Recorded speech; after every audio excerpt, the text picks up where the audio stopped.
Hello everyone, this is Surabhi. Welcome to study hacks. कैसे हो सब? आई होप आप लोग सब ठीक है, अपनी स्टडी को अच्छी तरीके से कवर अप कर रहे हैं। आज का जो डिस्कशन रहेगा काफ़ी ज़्यादा इंपॉर्टेंट होगा आपके एग्जाम्स के लिए। आइए आज का डिस्कशन हम लोग स्टार्ट करते हैं, तो प्लीज़ ध्यान से सारी चीज़ों को सुनिएगा ताकि आपके माइंड में कोई डाउट ना रहे। सबसे पहले हम लोग डिस्कस करेंगे एक डे के बारे में जो काफ़ी ज़्यादा इंपॉर्टेंट है, international day of democracy. Democracy का मतलब क्या रहता है? लोकतांत्रिक, यानी कि लोगों द्वारा चुनी गई सरकार, जो हम अपने जो रिप्रेजेंटेटिव भेजते हैं असेंबलीज में, चाहे वो लेजिस्लेटिव असेंबली हो, स्टेट लेजिस्लेचर्स हो, ठीक है, चाहे वो पार्लियामेंट की लोकसभा हो, ठीक है। तो एक लोकतांत्रिक देश है हमारा। तो इंटरनेशनल डे जो है, यानी कि इंटरनेशनल लेवल पे जो डेमोक्रेसीज है अलग अलग कंट्री में, तो उसी को सेलिब्रेट करने की यहाँ पे बात की जा रही है। 15 सितंबर को हर साल जो है ये डे सेलिब्रेट किया जाता है। एम क्या है कि लोगों को डेमोक्रेसी के बारे में जानकारी देना, ठीक है, उनके वोटिंग जो राइट्स हैं उसको अच्छे से यूटिलाइज़ करना, ठीक है, वोट देना जो आप लोग आपके एरिया में जो अच्छा कैंडिडेट है। क्लियर? ये नहीं है कि प्राइम मिनिस्टर आएंगे आपकी जो गलियां वगैरह ठीक करने के लिए। आपके जो लोकल एरिया का जो कैंडिडेट रहेगा उसको आपने एनालाइज करना कि अब कौन सा सही रहेगा जो आपके एरिया को आपके एरिया का डेवलपमेंट करेगा, ठीक है। तो ये आप लोगों को ध्यान से चीज़ों को देखना है, एनालाइज करना है, ठीक है। तो ये सारी चीज़ें हैं, इसलिए इनकरेज करना लोगों को डेमोक्रेसी के बारे में बताना, उनके वोटिंग राइट्स के बारे में बताना, ताकि आप उस राइट को सही से यूटिलाइज कर सकें। क्लियर? अपॉर्चुनिटी जो है लोगों को देना, इसके तहत जो प्रोवाइड करवाई जाती है ताकि वो डेमोक्रेसी की जो इम्पोर्टेंस है उनका उनका उसको पता चल सके लोगों को, ठीक है। तो रियलाइजेशन, इफेक्टिव रियलाइजेशन होना ह्यूमन राइट्स का। थीम क्या है इसकी? थीम काफ़ी ज़्यादा इंपॉर्टेंट है, strengthening democratic resilience in the face of future crisis. Clear? तो इसकी थीम है, तो याद रखिएगा। आइए नेक्स्ट चलते हैं। नेक्स्ट भी काफ़ी ज़्यादा इंपॉर्टेंट डे है, इंजीनियर्स डे। कल हमने हिंदी दिवस सेलिब्रेट किया, ठीक है। हिंदी दिवस के अगले दिन क्या रहता है? Engineers day. क्लियर? तो 15 सितंबर को जो है इंजीनियर्स डे सेलिब्रेट किया जाता है। तो ये किसके नाम पे किया जाता है? एम विश्वेश्वराय, ठीक है। तो एम विश्वेश्वराय जो हैं, मोक्षा गुंधम विश्वेश्वराय, ठीक है। तो इनकी बर्थ एनिवर्सरी जो है वो सेलिब्रेट की जाती है। तो इनको ट्रिब्यूट दी जाती है इसके चलते, इस डे के चलते। तो इनको भारत रत्न से भी नवाजा जा चुका है। क्लियर? तो सेलिब्रेट किया जाता है इनके नाम पे ही। 15 सितंबर को हर साल इंजीनियर्स डे सेलिब्रेट होता है। ट्रिब्यूट पे की जाती है जो इंडियन इंजीनियर थे, भारत रत्न से इनको नवाजा जा चुका है, जो एम विश्वेश्वराय हैं, ठीक है।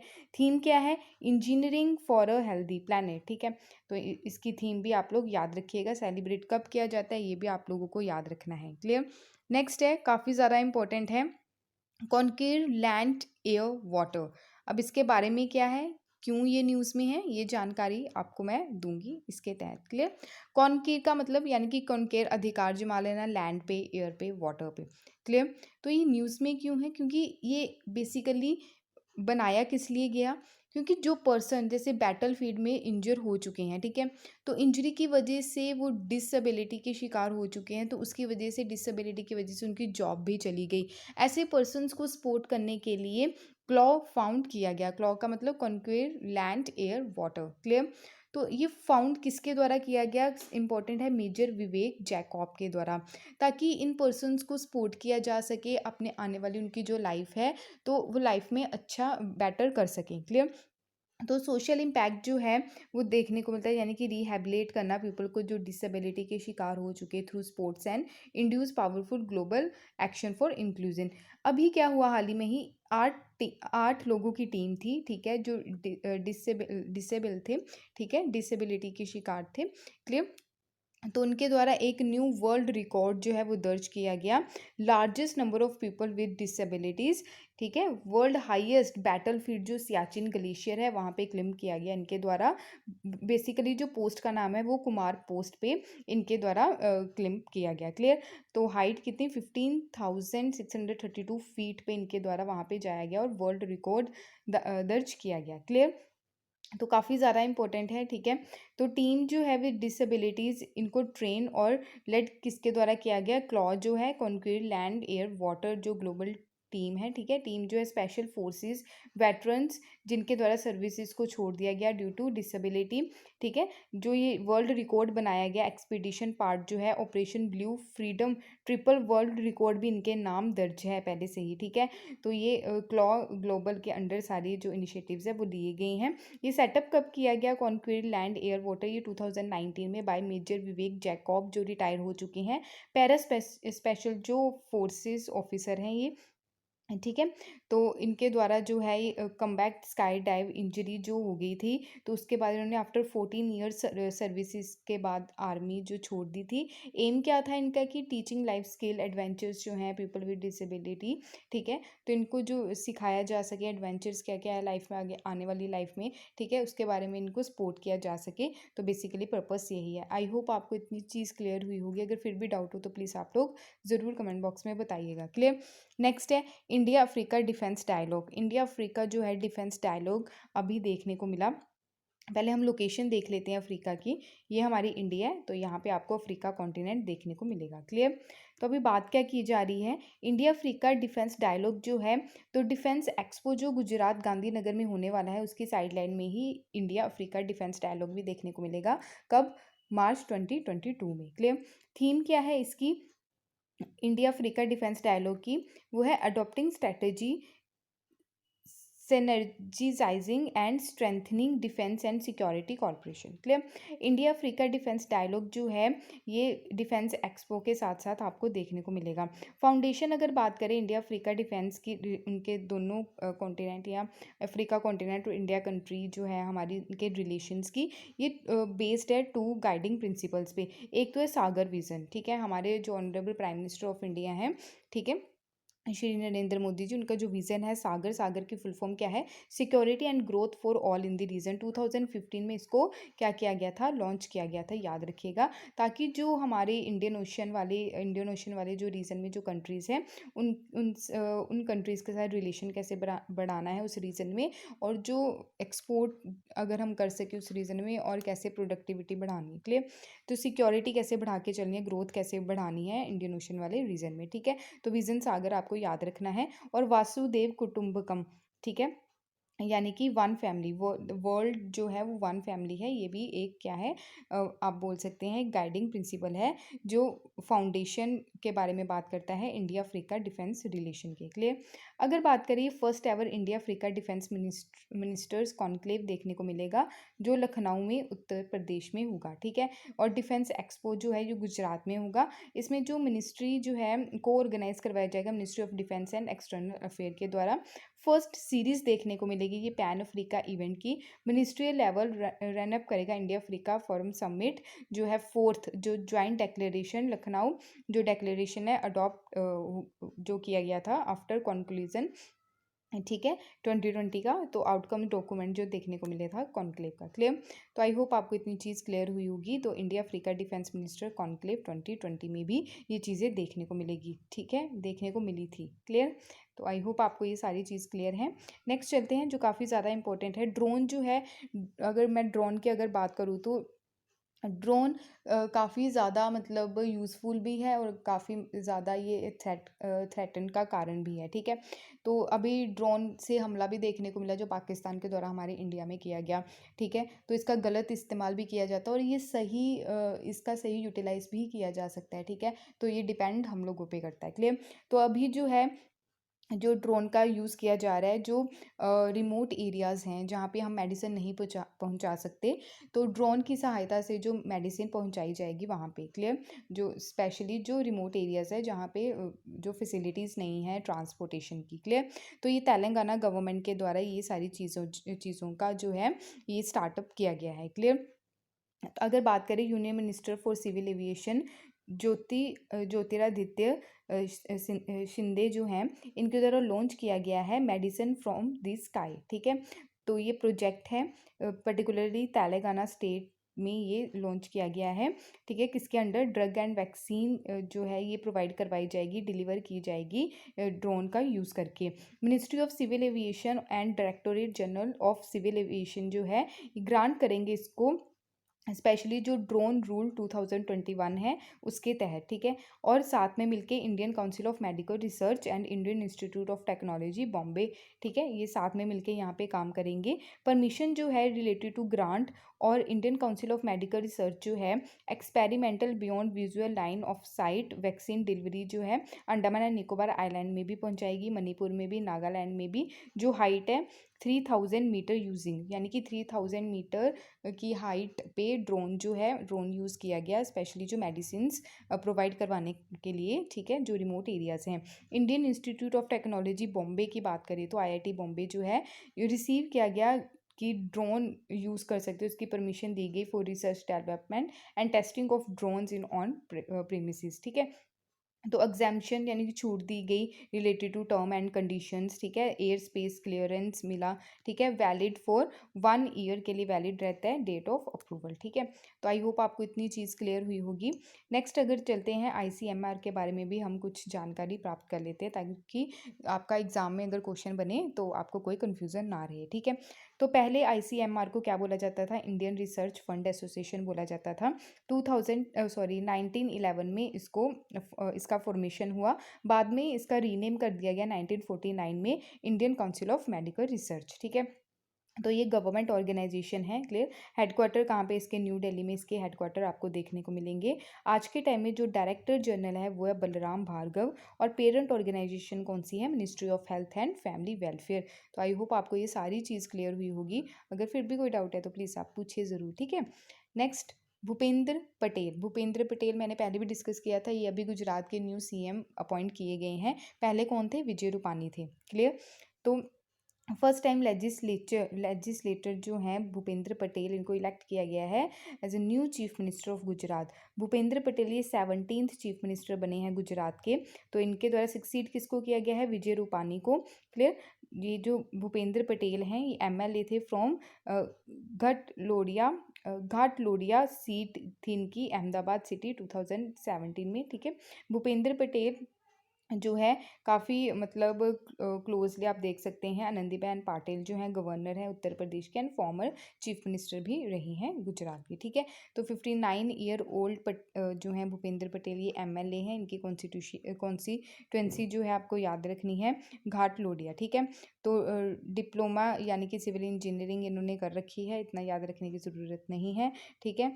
तो इम्पोर्टेंट जो चीज़ें हैं आपको ये पता होनी चाहिए। फॉर्मर चेयरमैन रह चुके हैं स्टैंडिंग कमेटी जो है अहमदाबाद म्यूनसिपल कॉरपोरेशन की, ठीक है। तो close aide of former Gujarat CM जो है आनंदीबेन पटेल, ठीक है।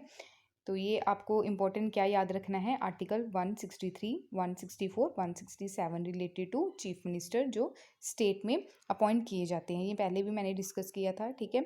तो आर्टिकल 163 की अगर मैं बात करूँ, गवर्नर क्या लेते हैं? एडवाइस लेते हैं काउंसिल ऑफ मिनिस्टर से कि हेड किसको बनाना चाहिए, यानी कि चीफ मिनिस्टर किसको बनाना चाहिए, ठीक है। तो आर्टिकल 164 की अगर मैं बात करूँ तो गवर्नर अपॉइंट करते हैं किसको? चीफ मिनिस्टर को, क्लियर। तो लेटर उसके बाद में चीफ मिनिस्टर से सलाह ली जाती है गवर्नर के द्वारा कि जो मिनिस्टर्स को अपॉइंट करना है। अगर बात करें आर्टिकल 167 की, चीफ मिनिस्टर क्या करते हैं? चीफ मिनिस्टर क्या होते हैं? एक कम्युनिकेशन चैनल होते हैं किसके? गवर्नर और काउंसिल ऑफ मिनिस्टर के बिटवीन, ठीक है, मिनिस्टर्स के बिटवीन। तो आर्टिकल 167 के बारे में यहाँ पे बात की जा रही है। आई होप आपको ये सारी चीज़ क्लियर है। बात करें गुजरात की, गुजरात को जो टच करती हैं स्टेट वो है महाराष्ट्र, मध्य प्रदेश, ठीक है, राजस्थान, और यहाँ पे क्या है? पाकिस्तान की बाउंड्री, और ये अरेबियन सी, क्लियर है इतना। नेक्स्ट चलते हैं जो काफ़ी ज़्यादा इंपॉर्टेंट है। अभी सेंट्रल गवर्नमेंट के द्वारा जो हिमाचल प्रदेश में हाइड्रो पावर प्रोजेक्ट थे, ठीक है। तो अब जो प्रोजेक्ट बचे हैं उनका जो आगे जो प्रोजेक्ट चलाना है, ठीक है। तो न्यू जो प्रोजेक्ट अभी बनेंगे तो उसके लिए क्या किया गया? मनाही कर दी गई है सेंट्रल गवर्नमेंट के द्वारा। क्यों? क्योंकि जो इन्वायरमेंट रेगुलेशंस हैं, ठीक है, तो इन्वायरमेंट को कैसे प्रोटेक्ट किया जाए, बिकॉज जो हाइड्रो पावर प्रोजेक्ट्स रहते हैं उसके तहत जब जैसे बारिश फ्लड वगैरह आ गए, ठीक है, तो ये प्रोजेक्ट धरे के धरे रह जाते हैं वहाँ पे, ठीक है। तो काफ़ी ज़्यादा नुकसान देखने को मिलता है क्योंकि काफ़ी ज़्यादा वीक ये चीज़ें रहती हैं। ठीक है। कभी लैंड स्लाइडिंग देखने को मिली, कभी कुछ प्रॉब्लम, कभी फ्लड आ रहे हैं, ठीक है। तो हाल ही में आपने देखा होगा जब मानसून था, ठीक है, तो कई सारे इंसिडेंट्स देखने को मिले। तो रिसेंटली ही सेंट्रल गवर्नमेंट के द्वारा बोला गया है कि कोई भी न्यू जो पावर प्रोजेक्ट्स होंगे उनको अलाउ नहीं किया जाएगा, ठीक है, स्पेशली जो अपर रीचिस गंगा वाला रीजन है, ठीक है, क्योंकि इन्वायरमेंट रेगुलेशन के तहत ये सारी चीज़ें देखने को मिलेगी, ताकि जो मिनिमम फ्लो होगा रिवर का, ठीक है, प्रिजर्व कैसे किया जा सके इसकी जो इन्वायरमेंट हेल्थ है उसकी, ठीक है। तो एक्टिविस्ट जो है उनके द्वारा कंसर्न रेज किया गया है 2 प्रोजेक्ट्स पे, स्पेशली जो सिंगोली भटवारी एंड पट्टा भिवांग, ठीक है। तो स्पेसिफिकली लिंक जो करता है केदारनाथ ट्रेजेडी जो देखने को मिली थी 2017 पे, इसमें मूवी भी बनी है, तो काफ़ी अच्छे तरीके से मूवी बनाई गई है, ठीक है। तो ये सारी चीज़ें देखने को मिलती हैं, ठीक है। तो बात करते हैं जो विष्णुगढ़ प्रोजेक्ट है, ये डैमेज हुआ था फरवरी 2021 में, जो फ्लड देखने को मिला था, ठीक है। तो 200 प्लस जो पीपल हैं, ठीक है, 200 से ज़्यादा लोग जो हैं इस फ्लड में मारे गए थे, ठीक है। तो डिज़ास्टर वार्निंग सिस्टम कोई भी नहीं दी गई थी इसके चलते। तो अभी बात करते हैं जो इम्पोर्टेंट चीज़ें हैं, वो है 7 प्रोजेक्ट्स जो उत्तराखंड में देखने को मिलते हैं, ठीक है। जो कंप्लीट कंस्ट्रक्शन जो देखने को मिला ओनली 50% कंप्लीट है। तेहरी डैम जो है, ठीक है, 1000 मेगावाट का, ये कहाँ पे है, भगीरथी रिवर, इंपॉर्टेंट है, ठीक है। तो ये पेपर में पूछा भी जा चुका है। Tapovan Vishnugarh 520 megawatt, Dhauli Ganga river, Vishnugarh Pipalkoti Alaknanda river, Singoli Bhatwari, ठीक है, मंदाकिनी रिवर पे है ये। पट्टा भ्यांग कहाँ पे, ये भी मंदाकिनी रिवर पे है। मध्य महेश्वर गंगा, काली गंगा, तो ये काली गंगा रिवर पे है, ठीक है। तो इम्पॉर्टेंट है, ये सारी चीज़ों को आपने माइंड में रखना है ताकि कोई भी कन्फ्यूज़न ना रहे। अगर बात करें हाइड्रो पावर प्रोजेक्ट जो है, स्पेशली उसमें डैम आते हैं, कंस्ट्रक्शन एक्टिविटीज़ आ जाती हैं, तो ये अफेक्ट करते हैं जो वीक रहता है रीजन, हिमालय वाला, ठीक है। तो हिमालय वाला रीजन अगर वीक है, वहाँ पे हम ये सारी चीज़ें करेंगे, ये प्रोजेक्ट लेके आएंगे, डैम्स बनाएंगे, कंस्ट्रक्शन करेंगे, तो लैंड स्लाइडिंग का जो इशू है वो काफ़ी ज़्यादा देखने को मिलेगा, जिसके कारण वहाँ के जो लोग हैं उनकी लाइफ पे बहुत ज़्यादा इम्पैक्ट पड़ता है, ठीक है। तो लोगों को अपने घर भी छोड़ के जाने पड़ते हैं, उस रीज़न को छोड़ना पड़ता है, ठीक है। तो ये सारी चीज़ें, ठीक है। तो चैलेंजेस क्या हैं हाइड्रो प्रोजेक्ट हिमालय में, कि स्टेबिलिटी जो है वो डिक्रीज़ होगी, क्लाइमेट चेंज के कारण जो चीज़ें देखने को मिलती हैं, इंक्रीज़ हो रहा है क्लाइमेटिक इंस्टेंस, ठीक है। तो इनिशिएटिव जो लिए गए हैं हमारी गवर्नमेंट के द्वारा वो काफ़ी ज़्यादा इंपॉर्टेंट है, जैसे national mission on sustaining Himalayan ecosystem हो गया, ठीक है। उसमें से ये 8 मिशन में से एक है, ठीक है। 8 मिशन जो हमारे गवर्नमेंट के द्वारा इनिशिएटिव्स लिए गए हैं उनमें से एक है। तो किसके अंडर है ये, national action plan on climate change, clear. तो ज़रूरी है मेजर्स लिए जाएं इनको सस्टेन करने के लिए, सेफगार्ड्स अच्छे तरीके से लिए जाएं, ताकि जो हिमालयन ग्लेशियर है, माउंटेन इकोसिस्टम है, वहाँ की बायोडाइवर्सिटी है, स्पेशली जो wild life conservation and protection है, उनको कैसे हमने सेव करना है, ठीक है। तो आई होप आपको ये सारी चीज़ क्लियर है। फिर भी कोई डाउट होगा तो ज़रूर पूछिए। दार्जिलिंग हिमालयन रेलवेज़, ये पहले भी मैंने डिस्कस किया था, फिर से रिवीजन के पॉइंट ऑफ व्यू से हम लोग डिस्कस कर लेते हैं, ठीक है। तो दार्जिलिंग जो हिमालयन रेलवेज़ है, रिसेंटली ही अभी सेंटर के द्वारा मोनेटाइजेशन जो है ये प्रपोज कर दिया गया है, स्पेशली दार्जिलिंग हिमालयन रेलवेज़ के लिए, ठीक है। तो दार्जिलिंग हिमालयन रेलवेज़ जो है ये बिल्ड कब किया गया था, इंपॉर्टेंट है, ये ब्रिटिश एरा में किया गया था, बिटवीन 1879 एंड 1881। लोकेटेड कहाँ पे है ये, जो हिमालयन फुट हिल्स हैं वेस्ट बंगाल में, वहाँ पे ये लोकेटेड है। मोस्ट आउटस्टैंडिंग एग्जाम्पल है ये हिल पैसेंजर रेलवे की, ठीक है। तो छोटी सी रेल आपको देखने को मिलती है, बड़ी प्यारी सी है, जो हिल्स पे चलती है, पहाड़ों में चलती है, ठीक है। तो ये ओपन कब किया गया, 1881 में किया गया, ठीक है। तो काफ़ी ज़्यादा जो इंजीनियरिंग सोल्यूशन यहाँ पे देखने को मिला, ठीक है, बोल्ड एंड इंजीनियस जो इंजीनियरिंग सोल्यूशन देखने को मिला, ठीक है। इस्टेब्लिश इसको किया गया effective rail link mountainous train of great beauty, ठीक है। तो हिमालय की जो ग्रेट ब्यूटी है, इससे इस ट्रेन में अगर बैठोगे तो बहुत ही आपको शानदार तरीके से नज़र आएगी, ठीक है। बात करते हैं यूनेस्को के द्वारा इसको डिक्लेयर किया गया है as a world heritage site. UNESCO की फुल फॉर्म याद रखनी है आपको, united nation education and scientific and cultural organisation. तो इसको यूनेस्को वर्ल्ड हेरिटेज साइट में कब ऐड ऑन किया गया, 1999 में। अगर माउंटेन रेलवेज देखें जो डिक्लेयर किए गए हैं वर्ल्ड हेरिटेज साइट्स में, वो है नीलगिरी माउंटेन रेलवेज जो लोकेटेड है नीलगिरी हिल, तमिलनाडु, साउथ इंडिया, 2005 में इसको डिक्लेयर किया गया। कालका शिमला रेलवे जो लोकेटेड है Himalayan foot hills Himachal Pradesh जो नॉर्थ वेस्ट इंडिया, 2008 में इसको यूनेस्को हेरिटेज साइट में ऐड ऑन किया गया। वर्ल्ड हेरिटेज साइट जो है ये लिस्टेड की जाती है बाय यूनेस्को के द्वारा स्पेशल जो कल्चरल और फिजिकल सिग्निफिकेंस से रिलेटेड जो चीज़ें रहती हैं, ठीक है। तो वर्ल्ड हेरिटेज साइट जो है ये मेंटेन किसके द्वारा की जाती है? वर्ल्ड हेरिटेज प्रोग्राम जो एडमिनिस्टर करता है कौन? यूनेस्को। आप बताएंगे कि यूनेस्को के हेडक्वार्टर्स कहाँ पे, यूनेस्को को फाउंड कब किया गया, ठीक है। तो इंटरनेशनल ट्रीटी जो है जिसको बोला जाता है कन्वेंशन कंसर्निंग जो है the protection of world culture and natural heritage, ये अडॉप्ट किसके द्वारा किया गया? यूनेस्को के द्वारा। कब? 1972 में। इंडिया की अगर बात करें, अपनी कंट्री की बात करें, तो 40 वर्ल्ड हेरिटेज साइट्स हैं, ठीक है। तो उसमें से 32 कल्चरल हैं, 7 नेचुरल हैं, 1 मिक्स है, ठीक है। तो 2021 में धोलावीरा गुजरात, रामप्पा टेम्पल तेलंगाना ये डिक्लेयर किया गया as a world heritage site, ठीक है।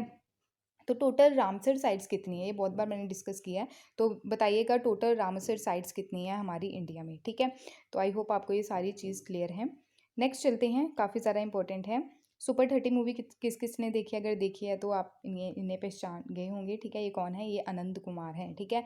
तो इन्हीं की लाइफ पे बेस्ड जो सुपर 30 मूवी बनाई गई है।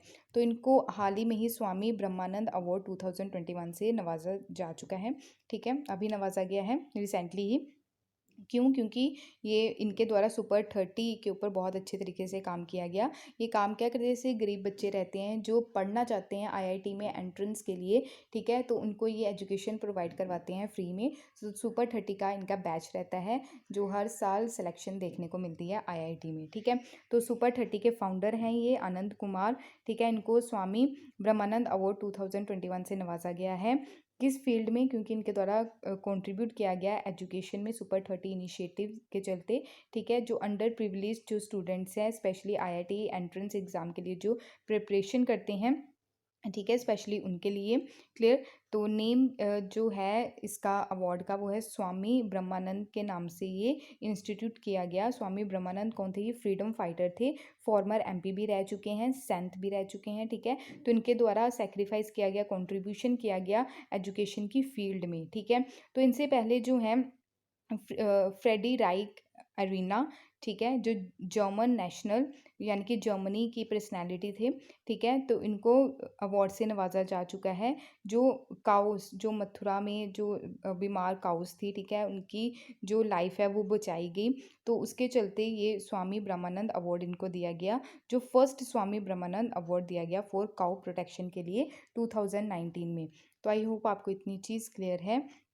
ये थे आज के इंपॉर्टेंट करंट अफेयर्स। अगर कोई डाउट होगा इस लेक्चर से रिगार्डिंग तो प्लीज़ अपने डाउट्स को ज़रूर क्लियर कीजिएगा। क्लियर कैसे करना है? कमेंट बॉक्स में आपने अपने डाउट्स क्लियर करने हैं, ठीक है। वहाँ पे अपने डाउट्स आप लिखिएगा, ठीक है। तो टेलीग्राम आप ज्वाइन कर सकते हैं, इंस्टाग्राम पे भी आप फॉलो कर सकते हैं। Thank you for watching my video. जय हिंद।